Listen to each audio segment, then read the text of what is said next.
Консерваторияның жатақханасы қай жерде екенін шамалағанмен Төлегеннің қай бөлмеде тұратынын білмейді екем.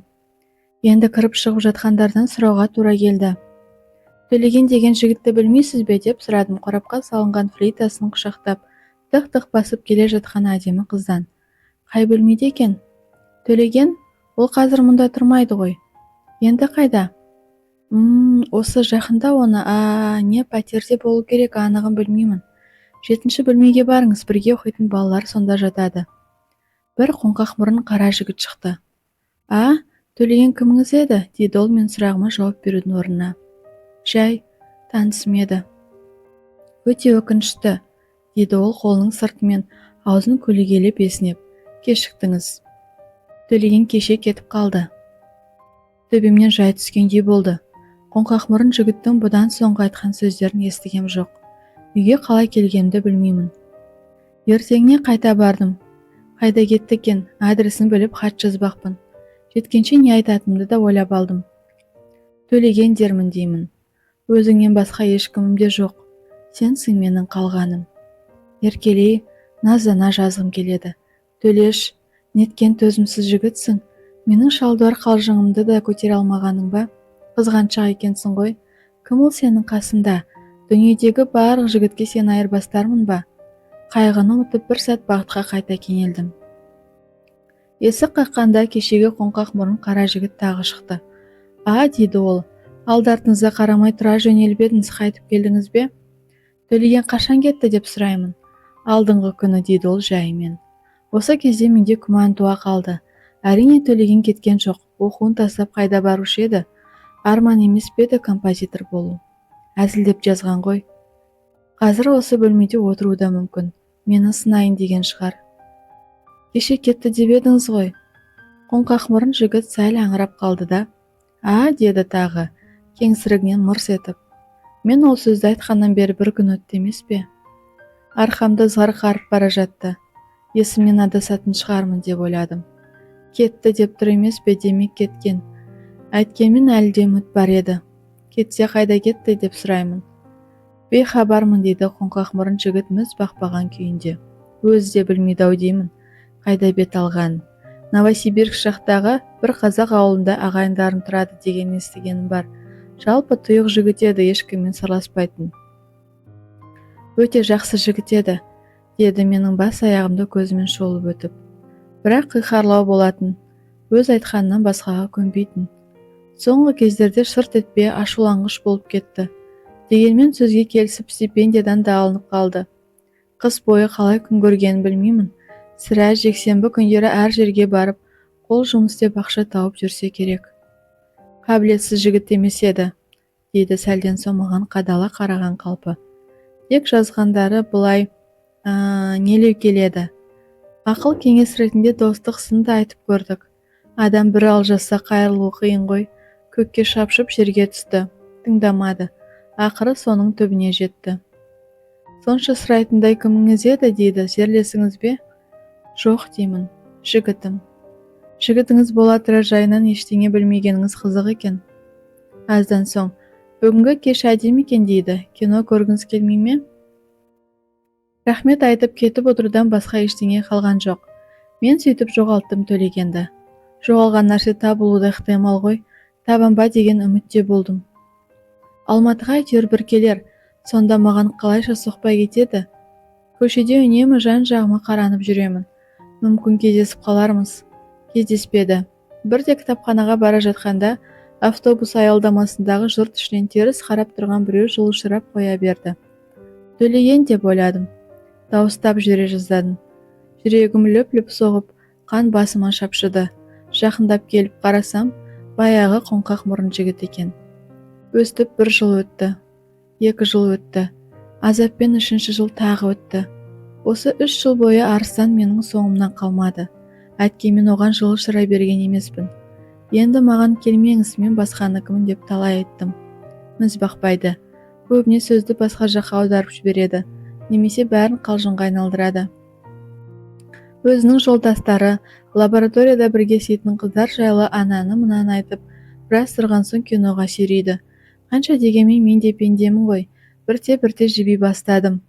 Төлеген саған жоқ. Оны ұмыт деп өзімді өзім азғыратынды шығардым.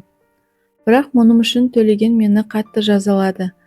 Өзі жоқ болса да әндері соңымнан қалмады. Ара-тұра радиодан айтылатын. Ал жастар жағы аузынан тастамайды. Кештерде де, жиын тойларда да. Төлегеннің өзіме арнаған әнін естігенде не болып кеткенімді білмеуші едім.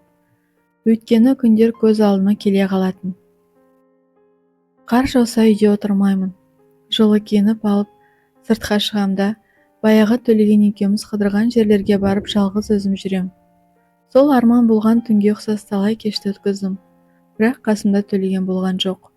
Талай рет сол кезде Төлегенге еркелегенім есіме түсіп, аспаннан жауған қар түйіршіктеріне алақанымды тосып тұрдым. Бірақ мені ешкім де құшақтап сүймеді. Ақыры мединститутты бітіріп, іргедегі Жамбыл ауданына қызметке кеттім. Уақыт озған сайын Төлегенді кездестірем деген үмітім жіңішкере берген еді, енді үзілді. Бақытымды шынымен жоғалтқаныма көзім жетті. Адам неге болсын көндігеді екен? Көндіктім. Көндікпегенде не істейсің? Арыстан маған жексенбі сайын автобуспен келіп қайтатын. Ақыры мен Төлегенді ұмыттым деп өзімді өзім сендірдім. Аз уақытқа ұмытқандай болдым. Арыстанның құшағына құладым. Той аяғы тарқар-тарқамастан Арыстан кандидаттық диссертациясын қорғады да Новосибирскіге ауыстық. Арада 4-5 жыл өтті. Күйеуге шыққаннан соң алғашқы айларда Төлегенді қайта ойлап жүрдім де бірте-бірте ұмыттым. Шындап ұмыттым. Арыстан жас та болса атақ, абыройы зор, мәртебесі биік. Басына бақ, мансап үйірілген ғұлама шалдардың өзі оны жоғары бағалайтын. Жас деп әлпештейді, болашағы зор деп сыйлайды. Мұны мен де мақтан етемін. Тек араласып жүрген дос-жар саналатын адамдардың бәрінің де Арыстанға ұқсастығы мезі қылған. Бұлардың көпшілігі дүние қызығынан бейхабар, есеп машиналарынан басқа ештеңеде шаруасы жоқ, өз ісіне берілген фанатик жандардың. Арыстан екеуміз бақытты сияқты едік. Жұрт қалай тұрса, біз де солай тұрып жаттық. Адал жар болдым. Бір арманым сәби көру еді. Тағдыр жазбаған екен. Әйткенмен, бұл Арыстанның ойына кіріп шықпайтын. Төлеген сияқты оның да мен түсінбейтін мінезі көп еді. Бірақ бір ғажабы, нешеме жыл отасақ та шүйіркелесіп сырласып сөйлесе алмаймын. Ойында әлденендей дүлей күш бар сияқты. Адамды езіп, жанын ұштап тұрады. Шынымды айтайын, мен одан қорқатын едім. Обалы нешік, екеуміз өте тату тұрдық. Шын аяқ шылдырап көрген емес. Сөйтіп жүргенде бір күні: сен жындыхананы көргенің бар ма? Қаланың шет жағында тұратын клиенттермен бара жатып қасынан өтіппін. Дүниеде мұндай сұмдық болады деп ойлаған да жоқ едім. Сыртқы ағаш дуалын жинап тастап, кірпіш қабырға қалағалы жатыр екен. Аула биік шойын шарбақпен қоршалған. Ар жағында адамнан гөрі тағы аңға көбірек ұқсас, үсті бастары алба-жұлба кісілер жүр.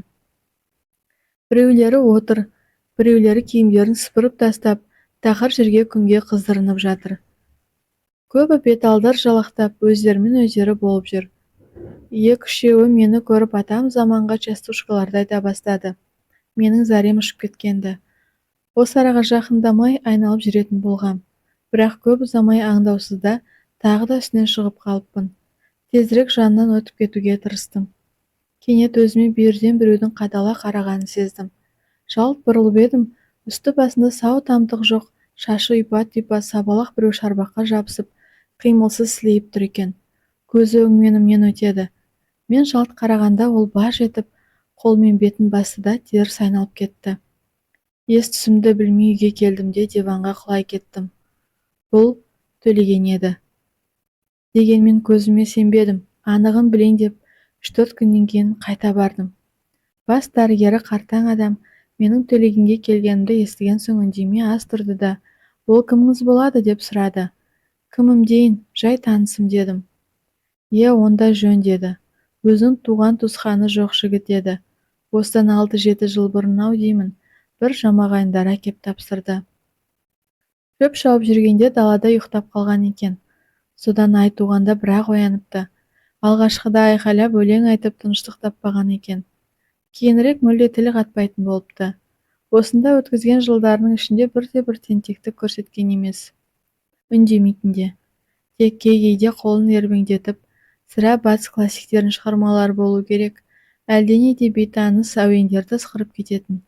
және бір бастаса Құдай сақтасын жуық арада қоймайтын.